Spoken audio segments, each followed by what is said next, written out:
Hello there. We are starting in a couple of minutes.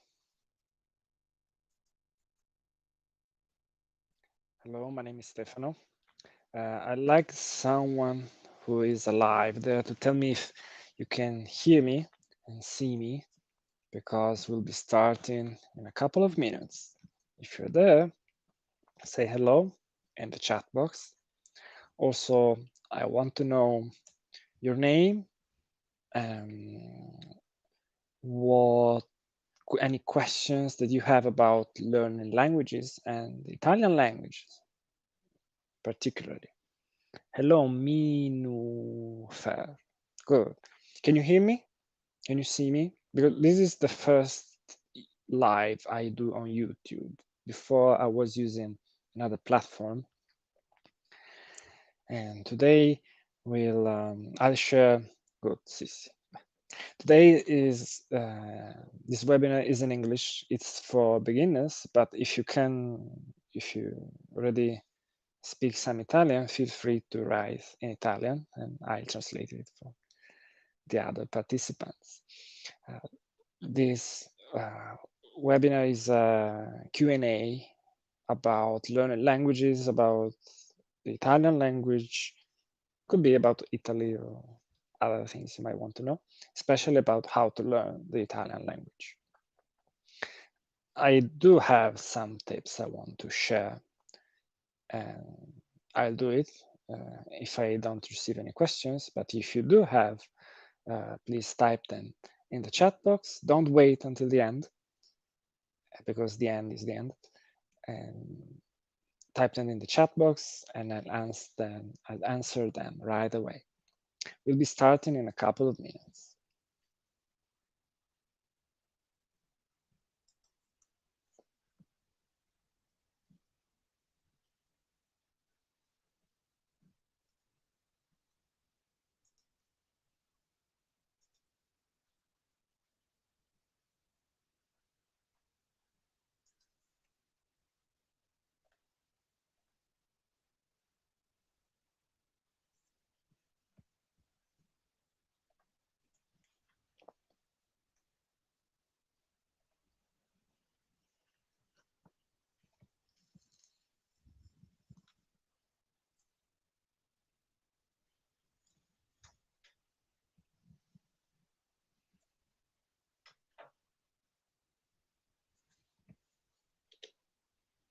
It's almost 7 p.m. here in Italy, and that's when this webinar is scheduled to begin.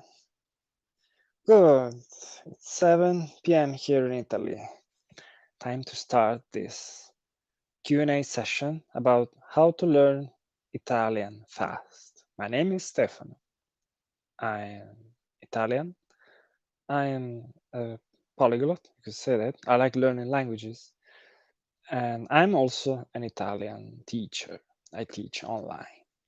And I also made my own learning resources for the Italian language. This session is a Q&A about how to learn Italian. If you have any questions, type them in the chat box. Don't wait until the end. Type them in the chat box and I'll answer them right away. In the meanwhile, I share with you a couple of tips I always give to learn Italian or any other language. If I were to choose one tip, it is that you should be speaking. No matter what you do, it could be reading, could be watching videos on YouTube, could be listening, writing, or playing with an app. It doesn't matter if the app doesn't prompt you to speak, you should still be speaking. That means that if you are reading, you should be reading aloud. If you're listening, you should be repeating. If you're writing, write and read aloud what you're writing. Because when you speak, you receive a stronger, a deeper impression in your brain, and you remember more easily. I can show my experience with this, not as a teacher or even as a language learner, but as a translator. One of my jobs is also doing translations. I used to do more before, and I rarely remember what I translated, what I just translated. I translate difficult texts, specialized texts, financial, technical texts from Korean, Japanese, and Chinese into Italian. And I certainly know what the text means because I translate it, but even if I find new words, I look them up in the dictionary, I add the words, I type the word, the translated word to the document, I save it, I send the translation, and then if you ask me what I just translated, especially the new words, I just don't know. I don't remember it because I was reading quietly. I wasn't reading aloud, but I was reading or writing. And that's a different circuit in your brain. And people who use apps often complain that the app is not working. It's not the app's fault. It's just that the app is not prompting you to speak. This is a very common situation when you understand much more than you're able to speak. Your listening skills, reading skills are much better than your speaking skills. Tell me if that's your case. Tell me in the chat if you have an experience you can relate, if you had similar experience, and also if you have questions related to this or other issues about language learning, because I do have some tips I want to share with you. But if you ask me your questions, this webinar is going to be certainly relevant to you because it's based on what you want to know. For sure, if you were to choose one kind of learning resource, learning material, there should be something that it gives you a chance to speak. My favorite ones are audio courses because that's how we learn languages in general. We learn through audio and not through text. Just think about it. When you were a baby and you were mimicking what your parents were telling you, they weren't writing it on paper, on a sign and showing it to you. You were listening and repeating, imitating, mimicking them. And that's why you should focus on audio, rely on audio rather than text. Even if the resource you have includes audio and text, the first time you listen to new material, try to rely on audio only. Don't look at the text. On my website on fluentsimple.com, you find plenty of resources to improve your Italian, and all the resources include text, bilingual text, and audio.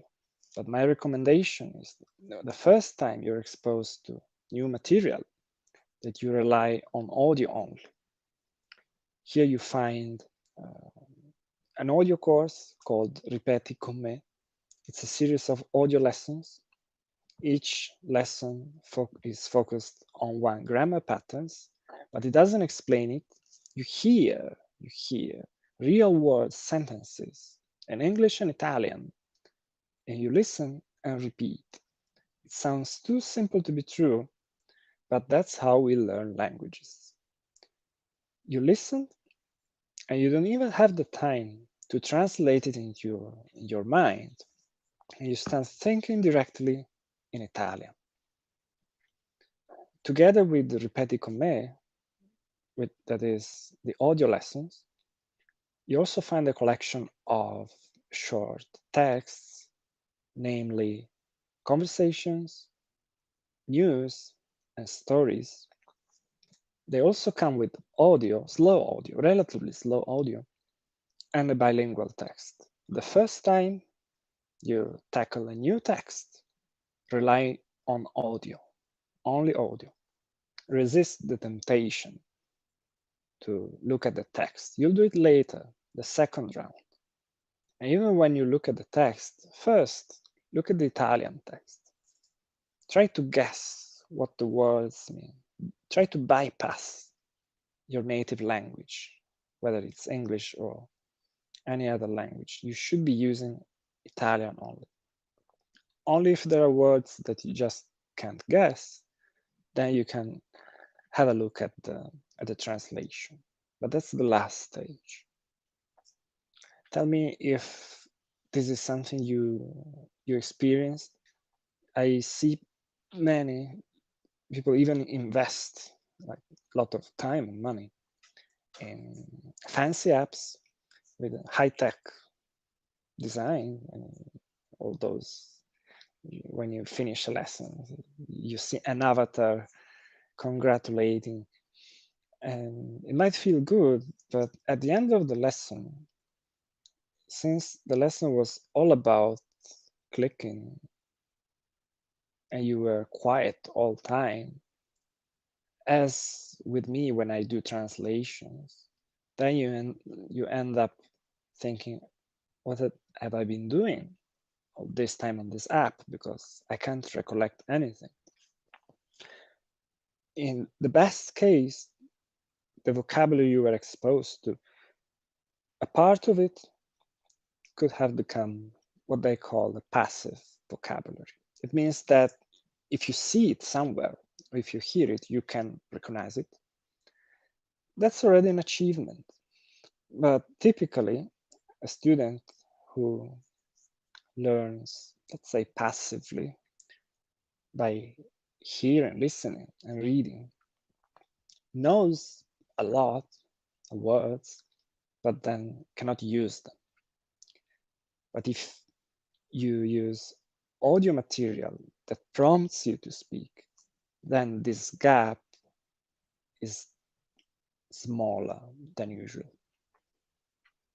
For me, now I rarely rely on written material like textbooks or even apps. I only use audio lessons, and then I take live lessons. That's the best. When you take live lessons on Skype, 101, 1 hour speaking until your brain melts down, that's a sign that you are using your brain in a new language. The only drawback of live lessons is that they are very expensive. If money wasn't an issue, I would take them every day and night. Oh, Minu, thank you for sharing and describing your experience. Last year, you've only been clicking. I'm curious, Minu, which apps or which resources in general have you been using? Maybe I know some of them. I like to know what you have been using. And how long? How long did you say last year? I'm not saying that those apps are bad, absolutely. The Duolingo, for example, it's a excellent free option, especially because it's free. But it's not worse than other paid premium resources. It's just that as long as you're not speaking, you can't put it into practice, and you're exposed to too much material without using it. But if you take it as a basis for conversation, let's say you do 5 minutes on Duolingo, and then you speak to someone, could be a language exchange, if you're like me, don't have much money, or a paid lesson, then yes, that works together because you're putting new knowledge into practice. So it's not Duolingo's fault. They could improve the interface to encourage you to speak, also because it's a zero cost solution. Just they could force you somehow to speak and check if you said something in the meanwhile. But that's why you have a hard time speaking. It's not the resource you're using itself, but certainly that you're lacking speaking practice. Duolingo is good. There are many apps, not all of them, honestly, but there are many apps that are totally fine. It's just that people don't speak. They give you a false sense of accomplishment, of achievement, because it's so colorful, and then there's a bird that comes out of the screen, and you gain points, experience points and coins. But that's what they call gamification. It feels like a game. Yes, I agree that learning should be fun, but I don't know about you, but I have fun when I make progress. I don't need avatars or points, coins, badges. My motivation is inherent. I'm happy because I make progress. And with the app alone, you can deceive yourself for a while because it's new, it's fancy, but then you feel that you are missing something. Yeah, that's very common, and that's why I wanted to make a resource that works, and that's why I went for audio material, because that's what people are lacking speaking practice. Minu was learning as a game. I'm clicking, can't speak, and simply trying to learn the word order. No, well, there are many things you need to think about. It's you're not even expected to master everything at once.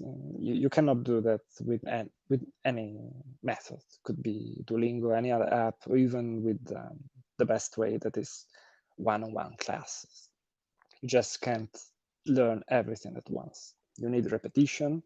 That's why I made my audio course based on what they call spaced repetition. It means that you are exposed to some new information, new words, or new grammar patterns over and over during one lesson and throughout the course, lesson by lesson, because you do need some repetition. And the last mile, you found saying things out loud to understand my brain a little more. Yes, that's my tip. If I were to choose one, that's it. It might feel awkward because it feels like you are talking to yourself. That's actually, I read somewhere that in past ages, in the Middle Ages, for example, it was common practice to read aloud because people had limited access to books and they wanted to memorize them, really memorize a whole book. And so what they did was reading aloud as a rule. I don't know how we lost it with modernity, but that works. If you are in public, you might feel awkward, but they should admire you because you're studying. So don't worry about that. It doesn't have to be loud, by the way. As long as you are uttering words and sentences, that's enough. Even mumbling already helps. Yeah. Since Mino, you are so active here, would you tell me why you're studying Italian, and also what was the hardest pain you experienced so far, or your moment when you said you found something that works for you. Also, what your native language is. I assume it's English, but I'm not sure. And for those who joined us right now, I encourage you to ask questions, because that way I can make this webinar relevant to you. I do have a couple of tips I share with language learners, but if you do have a specific question, then I can answer it right away. Don't wait until the end. This webinar lasts 30 minutes, so there's another 10 minutes to go. So you can invest in apps or any other material, but just don't watch or listen quietly. Read aloud, repeat what you hear, turn all your study time into speaking practice. Mixing up the Italian words, belt and spoon, cintura verdura. Oh, that's cute. You asked for a cintura verdura. Oh, that's very cute. Yes, feeling embarrassed is part of the process. We learn by making mistakes. So you can't be perfect, for sure. You'll make mistakes at every single sentence, especially as a beginner. But that's how we learn. We also made mistakes when we were children. No. At least, well, let's put it this way. If you're making mistakes, you are learning, because that's part of the learning process. If you're keeping quiet, don't know. You could be a native speaker, who knows, but nobody will ever know. Instead of a bowl of vegetables, I can tell a waiter is understanding. Yeah. If you take it positively, no, people usually they're nice. They just sometimes they won't fix you because it's not their job, but also because they might it could be awkward for them to point out that you made a mistake. So it's their way to be polite. Personally, I want people to correct me. It's also a cultural thing. In overly polite cultures, like I lived in Japan, and they will never correct your sentences, even if you say something horrible. Yes, they smile and nod, and that's their culture. You can't expect people to work for you as teachers. You do need some guidance, especially at the beginning. If you're serious about learning Italian, any other language, you should be speaking with people from day one. Apps, textbooks, less, but they do help. But it's of paramount importance to practice speaking. And to make steady progress, I recommend at least twice a week. Day one, you take a lesson. The day after, you review vocabulary. That already keeps you busy 2 days. At least twice a week. That's a good pace. If you have more money and time, the more frequent, the better. Ideally, every day. Now I'm studying Greek, and I take lessons 3 times a week. That makes a lot of difference. And for sure, you have more chances to practice the language in a real world situation if you go, if you're learning Italian, if you go to Italy. But you don't need to. Nowadays, you take a lesson on Skype, you can see each other, you can hear each other, you can share, the teacher can share their screen and show you things. You can read together a textbook. I use a PDF format. And as long as you're speaking, you're learning. You might miss some aspects of daily life for sure. If you're sitting in front of a webcam, it's hard to replicate real life, real world situations, but you're still practicing speaking and making progress. When you mastered some grammar, basic grammar patterns, you don't need many. Then you can apply them to any situation and supplement with new vocabulary that is specific for a situation. And I say you don't need many grammar patterns because, well, for sure, if you aim at something like giving a speech to the nation, yes, you need a higher, more sophisticated patterns. But to be effective for communication, you can say a lot of things with only a handful of grammar patterns. People, typically students, especially at school, I guess they have to cover the curriculum. They go through 1, 2 textbooks with a focus on grammar, and they can barely introduce themselves. But you don't need all those patterns. If you're learning, I don't know if there are more advanced learners here, but take the subjunctive mode. That's a nightmare for Italian native speakers. But you can get by without it, especially because you're a foreigner, so people will forgive you, and you can communicate perfectly and cover any situation without it, for example. Here it is. How important are the Italian hand gestures in Italy? You see, I'm speaking, I'm barely moving my mouth. Some Italians do gesticulate a lot, more in the south than in the north. It's an accessory to words.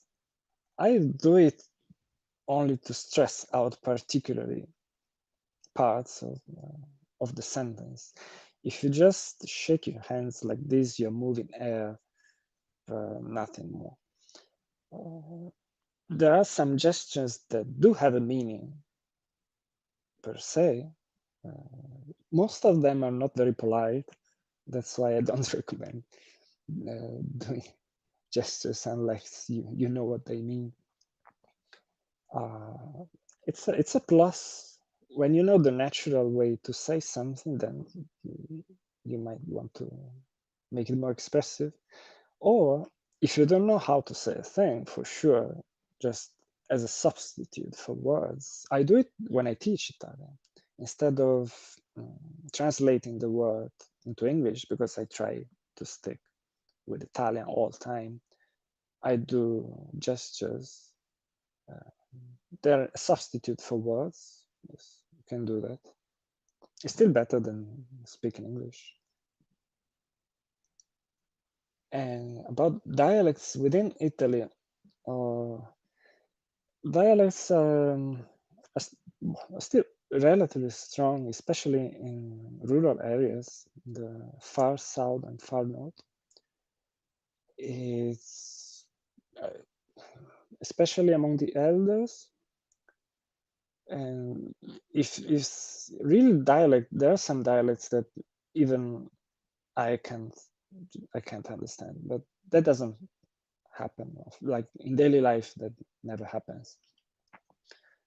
You might notice accents, yes. You should also get used to them because there's no a single region where people speak standard Italian. There's no such a place. There will always be a certain degree of regional accent. And that's also part of the charm of Italy, I guess.